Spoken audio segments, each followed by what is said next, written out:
Lucas 9, 28. Desculpa, vou ter que ler, eu vou pregar do versículo 28 em diante, mas é importante um pouquinho aqui o contexto. Versículo 27. Verdadeiramente vos digo, há alguns do que aqui se encontram que, de maneira nenhuma, passarão pela morte até que vejam o reino de Deus. Grava isso aí, hein? Versículo 28. Alguns que estão aqui não vão morrer antes de ver o reino de Deus. Cerca de 8 dias depois de proferidas estas palavras, tomando consigo a Pedro, João e Tiago, subiu ao monte com o propósito de orar. E aconteceu que, enquanto Jesus orava, a aparência do seu rosto se transfigurou, ou seja, mudou de forma. Essa é a palavra aqui, em grego, é metamorfose, mudou mesmo. Teve uma metamorfose, uma mudança no rosto, no corpo de Jesus. E suas vestes resplandeceram de brancura. E eis que 2 varões, varão, você sabe, não é 2 varas grandes, né? São 2 homens. Eis que 2 varões falavam com ele, Moisés e Elias, os quais apareceram em glória e falavam da sua partida, que ele estava para cumprir em Jerusalém, ou seja, a crucificação de Jesus. Pedro e seus companheiros achavam-se premidos de sono, mortos de sono. Mas, conservando-se acordados, viram a sua glória e os 2 varões que com ele estavam. Ao se retirarem estes de Jesus, disse-lhe Pedro, Mestre, bom é estarmos aqui. Então, façamos 3 tendas, uma será tua, outra de Moisés e outra de Elias, não sabendo, porém, o que dizia. Estava doido, falando bobeira. Enquanto assim falava, veio uma nuvem e os envolveu. E encheram-se de medo ao entrarem na nuvem. E dela veio uma voz dizendo, Este é meu filho, o meu eleito. Lembra o Antigo Testamento sobre as profecias do Messias, que um dia viria um Messias, que um dia viria um escolhido, que um dia viria o eleito para salvar o povo? Deus então está dizendo, este aqui é o Messias. Este é o eleito, porque Messias significa isso. Verso 36. Depois daquela voz, achou-se Jesus sozinho. Eles calaram-se e naqueles dias a ninguém contaram coisa alguma do que tinham visto. Então, eu vou pregar aqui até o versículo... Bastante coisa ainda aí. Mas eu vou lendo e vou pregando, tá? Então, em primeiro lugar, eu quero falar aqui que Jesus é o Messias. Eu sei, parece que eu estou chovendo no molhado, porque você sabe disso. Ok. Mas é o texto e eu vou pregá-lo. Por que essa história está aqui? A história da transfiguração de Jesus Cristo, que Jesus mudou a sua forma corpórea. Por que isso é importante para mim e para você hoje? O Antigo Testamento profetizou sistematicamente que um dia alguém viria para salvar o povo de Israel, para salvar o povo de Deus. A primeira profecia é dada em Gênesis. Quando o homem peca, Deus então diz e profetiza, olha, a serpente vai te ferir, mas o filho da mulher, o descendente da mulher, vai esmagar a serpente e vai destruí-la. Essa profecia se cumpriu na cruz, onde Jesus foi ferido, onde Jesus foi morto. Porém, Paulo diz que na cruz, Jesus triunfou sobre todo o principado e todos os demônios. Depois, Deus diz a Abraão, Abraão, da tua descendência sairá aquele que será uma bênção para todas as nações. Aquele que irá salvar o mundo, sairá de ti, Abraão. Depois, Deus profetiza, Deus diz a Davi, de você, Davi, sairá aquele que há de reger o mundo com cetro de ferro. Lembra que quando Jesus andava por Jerusalém e Israel, constantemente as pessoas o chamavam de filho de Davi? E ele mesmo atribuía esse título a si. Eu sou o filho de Davi. Era um título messiânico, onde Jesus estava dizendo, eu sou o Messias. Eu sou. Lembra da profecia de Isaías que dizia, um dia a virgem conceberá. E o filho que há de nascer dela será Emanuel, que significa Deus conosco. Porque Jesus encarnou e veio estar conosco. Ele é Deus conosco. Por fim, o profeta Isaías também profetizou que este Messias seria um Messias sofredor. Um homem de dores, um homem que seria rejeitado e que seria morto. E que pelas suas feridas, pelo seu sofrimento, pela sua morte, eu e você e todos aqueles que crerem em Cristo serão salvos. Essas eram as profecias. O que são os evangelhos que nós estamos lendo aqui? Mateus, Marcos, Lucas, João também? O que significa isso aqui? Você se lembra, lá na primeira pregação, eu comecei a ler Lucas capítulo 1, e Lucas escreveu para Teófilo, e ele disse o seguinte para Teófilo: Teófilo, eu te escrevi para que tenhas plena certeza das verdades que fostes instruído. Por isso eu te escrevi, para que você tenha plena certeza. Os evangelhos são os testemunhos dos homens, destes homens aqui, de Lucas, de Marcos, de Mateus, de João, dizendo: nós vimos muitas coisas e concluímos, este homem chamado Jesus de Nazaré, ele é o Messias. Ele é. Você se lembra que quando Jesus comissionou os 12, ele os chamou de testemunhas? Vocês serão minhas testemunhas. Minhas testemunhas. E aqui, nesses evangelhos, eles relataram tudo o que eles viram. Tudo. Que Jesus operou grandes milagres, que Jesus curou enfermos, que Jesus ressuscitou mortos, que Jesus expulsou demônios e que Jesus foi transfigurado. Que o próprio Deus lhes disse: este é o Messias. Eles estavam vendo as coisas acontecendo a cada dia. Jesus andando sobre as águas, Jesus operando grandes milagres. E eles já tinham a concepção de que Jesus era o Messias. E agora eles têm mais um sinal. O próprio Deus lhes diz: ele é o Messias. A ele ouvi. A ele ouvi. Por isso, eles tinham plena certeza de que Jesus era o Messias. Os evangelhos estão aqui para isso. Tudo neste evangelho tem um grande objetivo: provar a mim e a você que Jesus é Deus. Lembra, eu disse aqui, no versículo 27, olha, alguns dos que aqui se encontram, de modo algum morrerão antes de ver o reino de Deus. Aqui, eles estavam vendo o reino de Deus. Jesus ali, em glória. Logo em seguida, Lucas vai relatar que Jesus expulsou o demônio. Você se lembra daquela vez que Jesus disse assim: se eu expulso demônios pelo dedo de Deus, o reino de Deus é chegado a vocês. É claro, essa história aqui, por exemplo, de Jesus expulsando um demônio, tem uma outra implicação na nossa vida hoje mesmo, é claro. Mas acima de tudo, Lucas colocou dessa maneira para dizer a mim e a você: Jesus é o Messias. Nós temos certeza disso. Nós testificamos, nós vimos.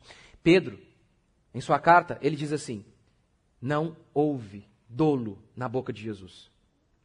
3 anos Pedro andou com Jesus. 3 anos. Pedro dormiu ao lado de Jesus. Pedro comeu com Jesus. Pedro andou ininterruptamente 3 anos com Jesus. Praticamente ininterruptamente. Quase 24 horas por dia. E o que ele conclui? Nem um dia ele pecou. Nem um dia. Este é o testemunho de Pedro. Por que os apóstolos morreram, foram assassinados e não negaram a sua fé? Eles foram torturados. Pedro foi crucificado de cabeça para baixo. Paulo foi decapitado. Estevão foi apedrejado. Hebreus relata que muitos discípulos, muitos testemunhas de Deus, das testemunhas do Senhor, morreram das maneiras mais trágicas, sendo cerrados ao meio, por exemplo. Por quê? Eles não titubearam, eles não vacilaram. Porque eles foram instruídos, como Lucas está dizendo aqui. Eles então tinham plena certeza de que Jesus era Deus, de que Jesus era o Messias. Agora, o fulaninho lá, a unha dele fica encravada, ele pensa em desviar da igreja. Por quê?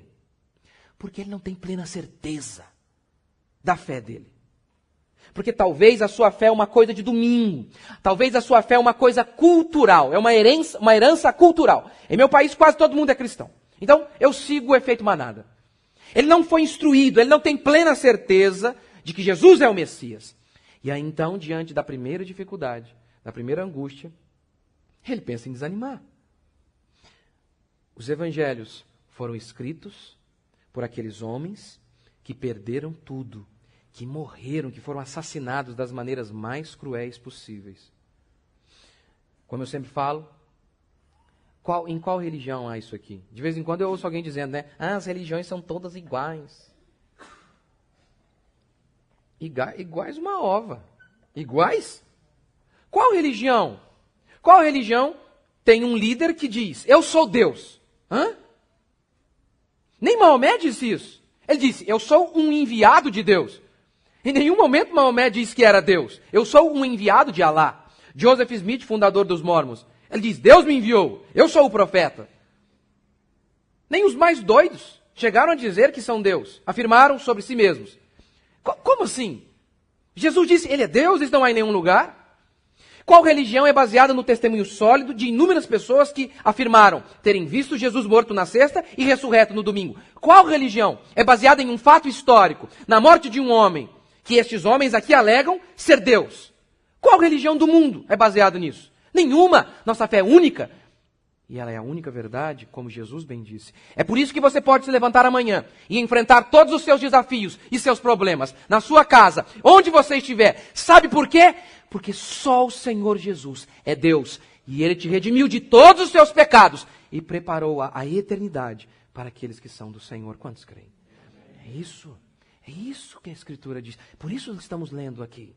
É por isso. Segundo, a cura do menino possesso. Versículo 37, vamos ler. No dia seguinte, ao descerem eles do monte, veio ao encontro de Jesus grande multidão. E eis que dentre a multidão surgiu um homem, dizendo em alta voz, Mestre, suplico-te que vejas meu filho, porque é único. Um espírito se apodera dele, e de repente o menino grita, e o espírito o atira por terra, convulsiona-o até espumar. O demônio estava levando o menino a uma espécie de um ataque epilético. E dificilmente o deixa, depois de o ter quebrantado. Roguei aos teus discípulos que o expelissem, mas eles não puderam. Respondeu Jesus, ó geração incrédula e perversa, até quando estarei convosco e vos sofrerei? Traze o teu filho. Quando se ia aproximando, o demônio o atirou no chão e o convulsionou. Mas Jesus repreendeu o espírito imundo, curou o menino e o entregou a seu pai. E todos ficaram maravilhados ante a majestade de Deus. Lembra mais uma vez? Olha, vocês vão ver o reino de Deus. Eles estavam vendo aqui o reino de Deus. Jesus expulsando demônios. A Bíblia diz que a nossa luta não é contra a carne ou sangue, mas contra os demônios. Que, acima de tudo, por mais que os homens sejam responsáveis, os homens são culpados, o que a Bíblia diz é, nós nunca devemos nos esquecer que a nossa batalha é espiritual. Espiritual. São demônios que cegam os homens. São demônios que enganam as pessoas. São demônios que mantêm as pessoas na escravidão.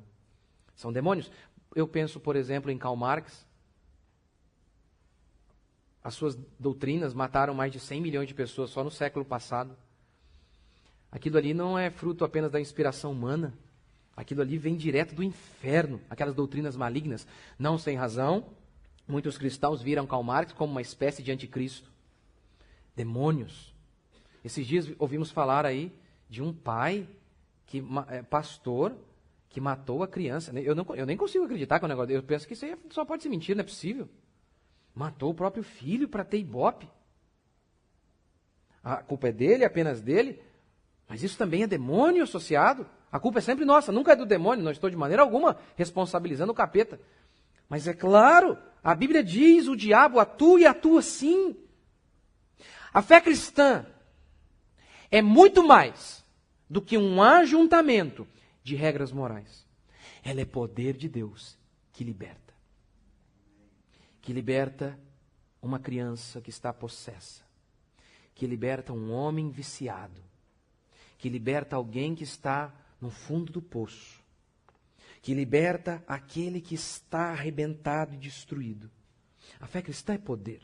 Poder de Deus. Poder de Deus. É isso que é a fé cristã. A fé cristã não é uma filosofia, onde você ouve o que o cara disse e fala, eu concordo e agora eu vou tentar praticar. Não, é muito mais do que isso. A fé cristã se resume em uma pessoa, não em uma ideia. Não é uma ideia. É uma pessoa que te guia, que te fortalece, que te ilumina, que te dá esperança, que te dá força. Ideias. Não.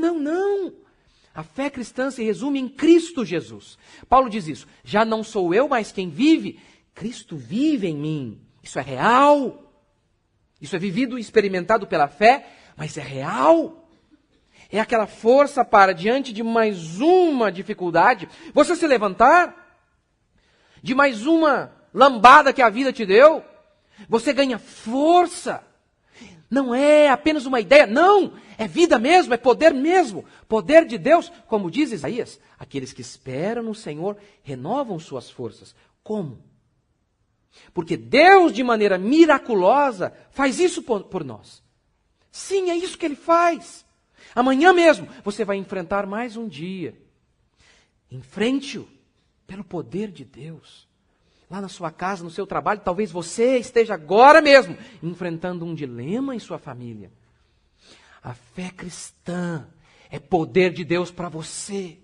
Voltar para a sua casa e mesmo em meio ao caos, deitar e dormir o sono dos justos. Por quê? Porque a paz de Deus em seu coração é um milagre. É um milagre que Deus concede àqueles que o buscam. Você crê nisso? O texto diz que os discípulos não conseguiram expulsar o demônio. Enquanto Jesus havia subido ao monte, os discípulos ficaram embaixo. E aquele homem trouxe o menino. Mas diz o texto que os discípulos não conseguiram. Às vezes, nós, os representantes do Senhor, nós erramos. Nós falhamos. Esses discípulos aqui não eram falsos pastores, não eram falsos líderes. Eles eram líderes verdadeiros. Eles eram servos do Senhor, escolhidos a dedo por Cristo Jesus. E mesmo assim, eles erraram aqui e em muitas outras vezes. Mesmo depois que Jesus ressurgiu e eles foram cheios do poder do Espírito Santo, eles erraram novamente. A Bíblia diz em Gálatas que Paulo repreendeu Pedro na face porque ele havia se tornado repreensível. Ele havia errado. Muitas pessoas dizem, eu não vou para a igreja porque as pessoas erram muito, os líderes ainda erram. Veja, pelo amor de Deus, eu não estou falando aqui, sabe, de Bispo Macedo, isso aí não é igreja, tá? Essas igrejas aí, várias igrejas aí, igreja moderna, isso aí não é igreja, eu não estou falando disso. Pelo amor de Deus, frequentar lugar desse, sai para lá. Não é isso, eu estou falando de igrejas verdadeiras, de igrejas bíblicas. Mesmo igrejas bíblicas, lideradas por servos de Deus honestos, eles erram muito. Eles erram muito. Eu erro muito. Eu não vou na igreja não, porque tem uma irmãzinha lá que é fofoqueira. Gente, essa pessoa não deve ter lido a Bíblia, porque você já leu Atos e Corinto? A carta de Paulo aos Coríntios? Lá em Atos, o cara mentiu no culto, gente. Pode um negócio desse? Ele vem ali no culto ali e fala que vendeu a propriedade por 100 mil, sendo que havia vendido por 200, e trouxe ali 100 mil. E falou, olha, eu vendi a propriedade por 100 mil, está toda ela aqui. Todo o dinheiro da propriedade está aqui. Aí Pedro diz, quem te mandou trazer? Você não precisava trazer coisa alguma. Mas quem mandou você mentir para Deus? Aí diz que o cara morre no culto, gente. Pelo amor de Deus, hein? Eu fico pensando, de manhã né, eu volto para casa, minha esposa não vem comigo de manhã, para o culto. E ela sempre pergunta, amor, como é que foi o culto? Imagina, um dia eu volto, como é que foi o culto? Morreu um cara lá no culto. Caiu duro lá. Foi mentir para Deus, aí. Caiu morto lá. E a mulher dele também. Você imagina? Gente, vou naquela igreja lá não. Lá naquela igreja lá, o povo mente no culto, gente. Tem nem vergonha. A igreja aqui, ó, igreja bíblica. Igreja de Atos, dos apóstolos. E a igreja de Corinto, fundada por Paulo. Sabe o que tinha lá? Um cara estava traindo o pai dele, metendo um chifre no pai, gente. Sim, o cara estava saindo com a madrasta, meu Deus do céu. E Paulo começa a carta aos Coríntios assim, povo de Deus que se reúne em Corinto, a igreja do Senhor. Ele chama aquilo ali de igreja. É claro, isso aqui não é uma desculpa. Paulo foi lá e resolveu o problema. Nós tentamos resolver também. Mas, veja, mesmo uma igreja séria, havia um problema terrível. A ponto de Paulo dizer, o que vocês estão fazendo aí, nem ímpio faz, gente. Nem ímpio faz. Sabe o que havia lá na igreja de Corinto?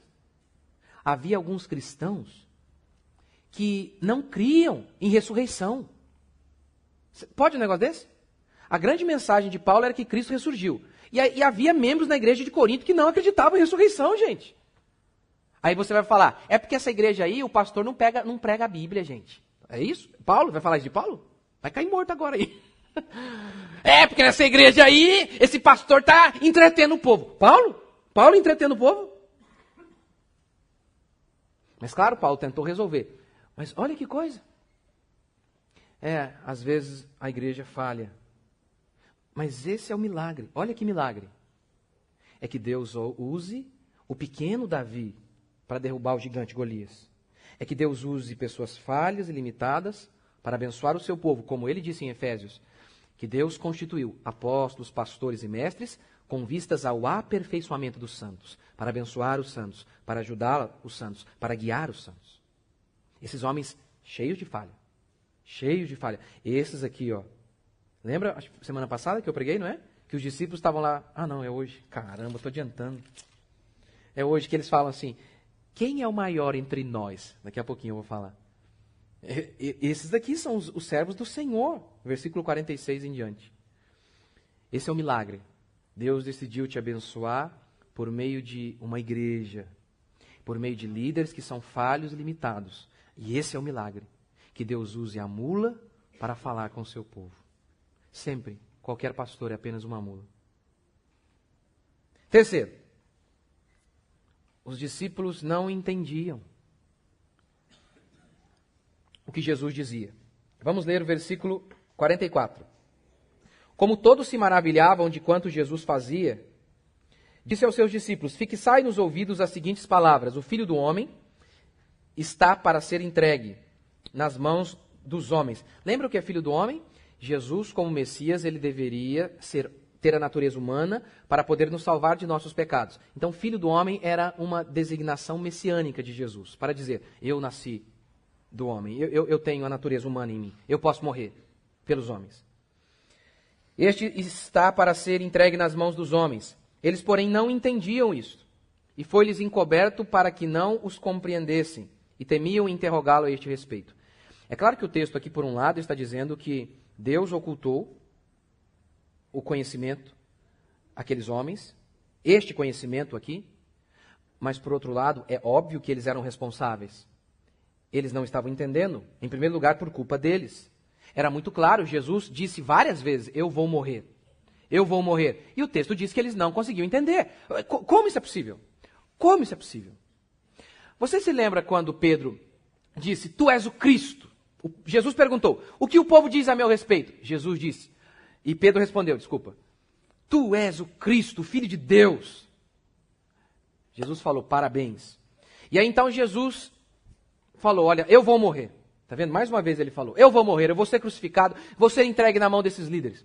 Aí diz o texto que Pedro chamou Jesus de canto e repreendeu. É dose quando a gente quer repreender Deus, né? Não é dose? Eu e você, a gente não faz isso não. Mas a gente faz, hein? Aí perde o emprego, não sei o quê, o marido dá um problema, o que você faz? Ué, Senhor, onde tu estás? A gente gosta de dar repreensão em Deus, gente, é brincadeira, né? Aí Pedro chega e fala, Senhor, o senhor não está bem hoje, mas eu vou te ajudar. Isso de modo algum vai te acontecer. De modo algum, o senhor não vai morrer. O senhor está falando besteira. Eu é que sei, ora. O senhor não vai morrer. Aí Jesus diz, arreda capeta. Olha, falou para Pedro isso. Satanás. O que está acontecendo aqui é que eles tinham dificuldade de entender que Jesus ia morrer. Por que isso? Talvez a resposta esteja num fato. A influência da cultura. Eles acreditavam em Cristo Jesus, que Jesus era o Messias, mas ainda assim eram influenciados pela cultura judaica. Na cultura judaica, o Messias não ia morrer. Porque ele seria um governador, um Messias político, que iria arrancar César do trono e se sentar ali. Lembra quando Pilatos fala, olha, eu posso te soltar? Jesus diz, meu querido, se eu quisesse, eu mandava uma miríade de anjos aqui para me livrar. Meu reino não é deste mundo. E as profecias do Antigo Testamento diziam muito bem isso. Mas os judeus não viam o Messias assim. Eles viam o Messias como um governador político. Eles não viam que o Messias ia morrer. Eles viam que o Messias ia reinar. Que coisa. Aqueles apóstolos, mesmo crendo em Jesus como Messias, estavam sendo influenciados pela cultura e por isso não conseguiam entender algo óbvio. Hoje o mesmo acontece comigo e com você. A cultura nos influencia de uma maneira que temos muitas vezes dificuldade de entender o que é óbvio. Por exemplo, você ouviu a vida toda que a grama é rosa. Na sua casa fizeram comemoração em honra à grama rosa. Ah, e no verão a grama ficou rosa, então vamos comemorar. Vocês fizeram bilhetinhos para comemorar que a grama é rosa. Vocês tiraram foto e disseram, olha lá que grama rosa bonita. Aí você vem para a igreja. E aí a Bíblia diz de maneira muito clara, a grama é verde. E você, como assim? E você fica confuso, como o texto diz que eles não compreendiam. Como? É porque você quer conciliar toda a herança que você recebeu de seus pais, você não quer chatear seus pais, seus amiguinhos, seus coleguinhas de escola, de trabalho. Isso é a cultura. Você não quer ir contra o mundo. Ninguém quer. Ninguém quer fazer inimigos. Então, a sua cabeça começa a entrar em piripaque. Porque você ouviu que a grama é rosa e agora você está ouvindo que a grama é verde. Eu vou te dar um exemplo. Não tem nada de especial nesse exemplo, é apenas porque foi o que aconteceu comigo. Eu lia lá em Timóteo, eu era de uma igreja onde o feminismo tomava conta. E o feminismo toma conta. Você vive numa cultura feminista. Eu sei que você ouve que, eu vivo numa cultura machista. Mentira! Cultura machista? Lá nos seriados de entretenimento, de comédia, como o homem é retratado? Simpsons. Homer, careca, barrigudo, cachaceiro. E a Marge? O esteio da família, sábia. Eu e a patroa e as crianças. Pronto, já disse tudo, né? Eu, patroa. E as crianças. Todo mundo odeia o Chris. O Julius, monstro daquele. Fala que nem antes o Sil. Oi.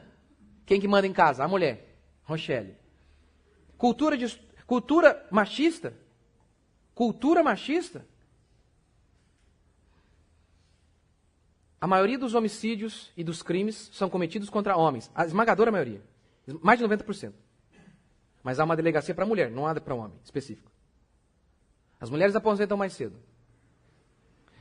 Se aqui, nesse país torto como o nosso, se um cara estupra uma mulher, ele não pode ficar lá no meião dos bandidos. É ou não é? A gente sabe disso. Por quê?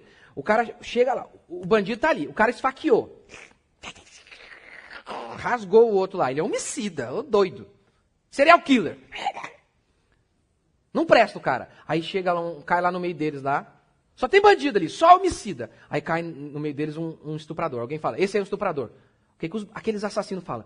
Bandido. Eles não aceitam. Não aceitam. Mas aí, tá vendo? Aí, é uma cultura de estupro no Brasil. Só porque os caras dão... A mulher passa seminua, o cara dá uma cantada nela. Brincadeira, né? Não há cultura machista. Há cultura feminista em nosso país. Feminista. O feminismo tomou conta de tudo. Inclusive da igreja que eu ia. E aí, eu vou lá ler o texto bíblico. Que diz de maneira muito clara. Não permito que a mulher ensine nem exerça autoridade de homem. E esse texto é corroborado por toda a Escritura. Em toda a Escritura não há uma pastora. Uma sequer. Nenhuma. Pastor, tem lá a pastora que era Raquel. Criatura, é de ovelha. Era pastora de ovelha. Não há uma mulher em posição de liderança na igreja do Senhor.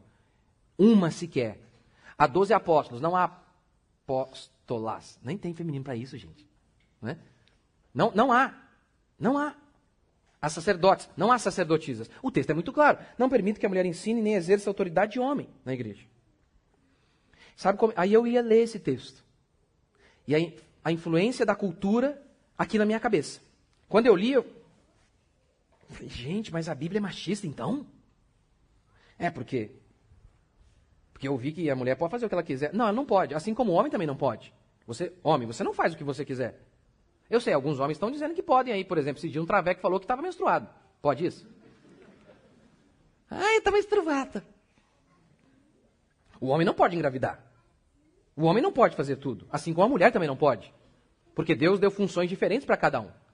Mas aí eu li aquilo aí eu falei, gente, mas a Bíblia é machista. E ela não pode ser machista porque machista é algo ruim. Então, não, eu não estou entendendo. Aí quanto mais eu fui conhecendo o feminismo e vendo a praga do feminismo, aí pronto, o que era confuso ficou muito claro, porque o texto é muito claro. Isso se repete em inúmeras outras passagens bíblicas, em inúmeros outros mandamentos bíblicos, que são óbvios, que são claros, mas como nós aprendemos de maneira errada durante toda a nossa vida, nós resistimos. Nós não conseguimos compreender. A grama é verde, é fácil de entender. E nós temos dificuldade de entender. Por quê? Porque a vida toda aprendemos que a grama é rosa. Por isso é necessário muita humildade. Muita humildade para compreendermos os mandamentos do Senhor. Quarto e último princípio. Quem é o maior no reino de Deus? Veja o versículo 46.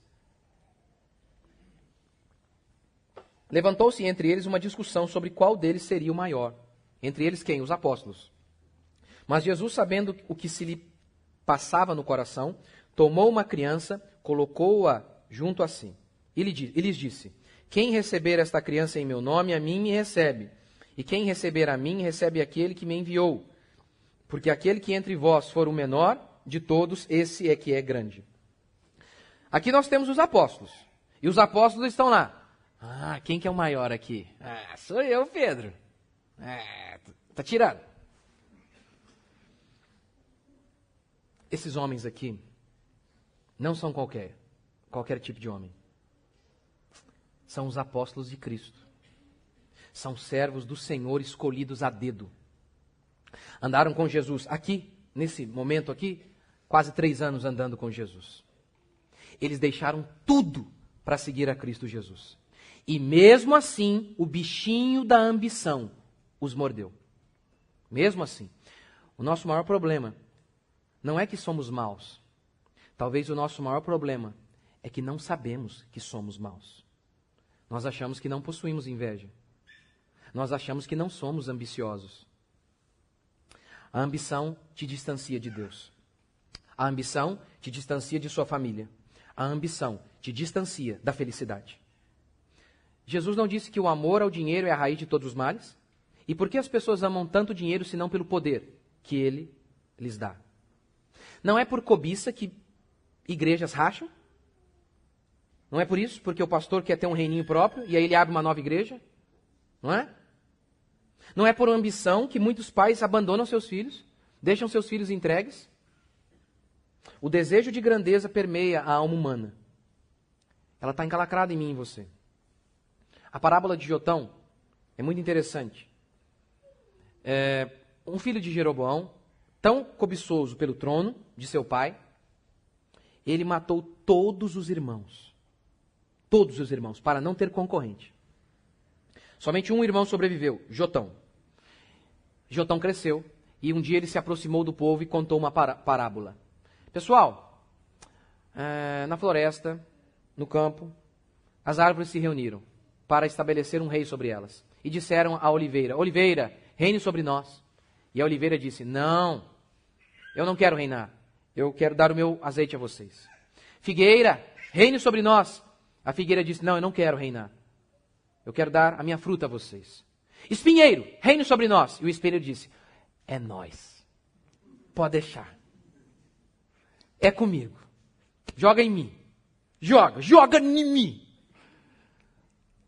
E ele disse assim: E quem não quiser o meu reino, quem não submeter a mim, será destruído. Pode deixar, eu quero muito reinar. Qual é a moral da história? Quem não presta é que deseja poder. É só quem não presta que tem ambição de ser famoso, de ganhar isso, aquilo outro. É quem não presta. O nosso mundo diz que os ambiciosos são as pessoas acima da média. A Bíblia diz: quem não presta é que é cheio de ambição. Cheio de ambição. O alvo dos ímpios é ser grande. O alvo do cristão é ser pequeno. Quem quiser ser grande, seja pequeno. Esta é a ambição do cristão. É dizer, convém que Cristo cresça e eu diminua. Essa é a ambição do cristão. Eu vou dar um exemplo. Havia uma conferência para mais de centenas de pessoas, milhares e milhares. Um pregador iria pregar no sábado à noite, alguma coisa nesse sentido. No melhor horário, no horário onde mais pessoas iriam ouvi-lo. Mas ele viu que um pastor, um colega, iria pregar no horário que geralmente em conferência não dá tantas pessoas. Mas aquele pastor olhou e falou: puxa, essa pregação do meu amigo é muito mais importante que a minha. O assunto dele é muito mais pertinente e relevante para os nossos dias. Então, esse pastor que iria pregar no melhor horário, disse, pregue no meu horário. Pregue no meu horário. Porque vai ser melhor para o reino de Deus. Querido, você acha que você é grande por ser ambicioso? Você acha? Qualquer tolo, qualquer criancinha tola de 7 anos é ambiciosa. Afinal de contas, qual delas quer ser o Birubiru quando crescer? Hã? Qual delas quer ser o Romero? Então, vai ficar chato xingar o Romero, né? Fez 3 gols hoje. Mas o Romero é um grosso. Qual delas quer ser algum desses jogadores medianos? Elas querem ser quem? Cristiano Ronaldo.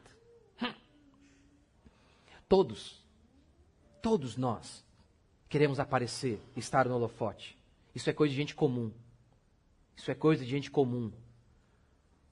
Os diferentes são esses aqui, chamados para a glória de Deus, para glorificar o nome de Deus, engrandecer o nome de Deus e não se preocupar com o seu próprio nome. Jesus diz, sejam como uma criança. Qual o poder de uma criança? 0. Porque quando Jesus diz aqui, sejam como criança, Jesus não está dizendo, sejam puros como criança. Porque as crianças não são puras. Se você tiver filho, eu aconselho, você vai ver que elas não são. Não são puras. Né? Eu tenho a filhinha lá agora, 2 anos, a minha menininha. E é uma delícia, gente, menininha. Gente, é um negócio lindo demais, né? Mas aí, eu pensava, gente, como é que eu vou dar uma cintada na menininha, a bundinha dela tão fofinha, gente. Não vou ter coragem. Já criei. Porque a menininha não é brincadeira não, gente. É brincadeira. A natureza maligna. O meu filho estava lá, foi ajudar a irmã dele. Aí ela, não, Iel. Falei, que isso, gente? Que é isso, meu Deus do céu? Falei, a mãe dela, Eva. Não pode ser isso. Jesus não podia estar falando de pureza de criança. Crianças são egoístas. Ele estava falando de outra coisa. Sejam como criança em que sentido? Criança é fraca. Em todos os sentidos. Ela é fraca fisicamente, ela é fraca moralmente, ela é fraca psicologicamente.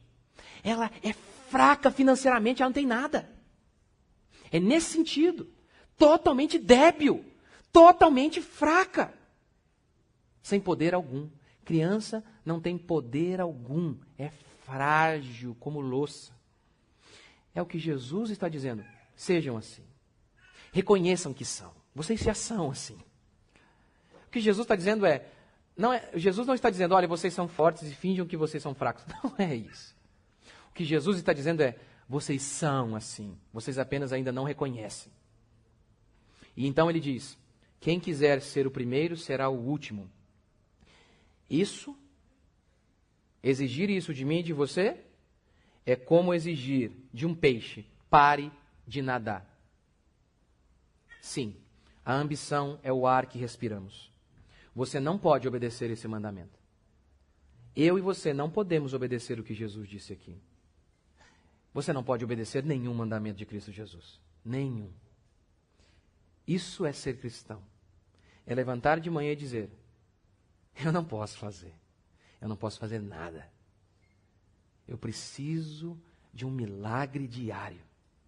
Eu não posso fazer isso aqui. Mas eu creio que o meu Messias, o meu libertador, Ele é por mim. Ele me ergue a cada manhã e faz com que eu viva a vida que Ele projetou para mim. Isso é a fé cristã. A fé cristã não é muito mais do que um ajuntamento de regras morais. A fé cristã é crer que há um Deus poderoso que nos pega pelas mãos a cada manhã e nos faz viver para a honra e glória de seu nome.